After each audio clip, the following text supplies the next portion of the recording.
सूरज हमारी कहकशां में अपने जैसे 1 लाख मिलियन यानी 1 खरब सितारों में से एक है। हमने अपनी कहकशां को मिल्की वे का नाम दिया है। इसकी सूरत चक्करदार यानी स्पाइरल है और इसके न्यूक्लियस यानी सेंटर में बूढ़े सितारों के गिर्द मजीद पुराने सितारों का एक गुबार है। तमाम नौजवान सितारे इसके चक्करदार बाजुओं यानी स्पाइरल आर्म्स में वाक़िया हैं।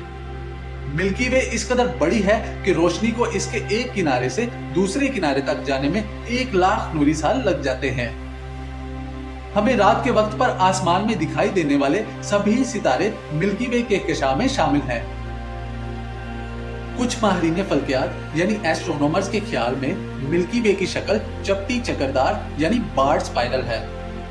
बार्ड स्पाइरल उस गैलेक्सी को कहते हैं जिसका न्यूक्लियस यानी सेंटर लंबा होता है और इसकी स्पाइरल आर्म्स का आगाज इसके न्यूक्लियस के किनारों से होता है। सूरज को हमारी कहकशां का एक चक्कर मुकम्मल करने में तकरीबन 220 मिलियन लाइट ईयर्स यानी 22 करोड़ नूरी साल लग जाते हैं। आमतौर पर इस अरसे को कायनाती साल कहा जाता है। हमारी कायनात में मौजूद सितारे मुख्तलिफ रफ्तारों पर सफर कर रहे हैं।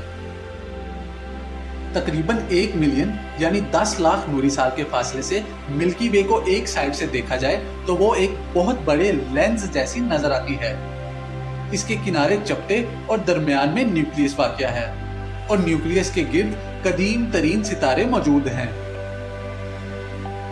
ऊपर या नीचे से देखने से मिल्की वे कहकशां के चक्करदार बाजू वाज़िह तौर पर नजर आ जाएंगे। इनमें कहकशां की ज्यादातर गैस और गर्द शामिल है और सितारे तश्कील देने वाले खित्ते भी इन्हीं इलाकों में मिलते हैं।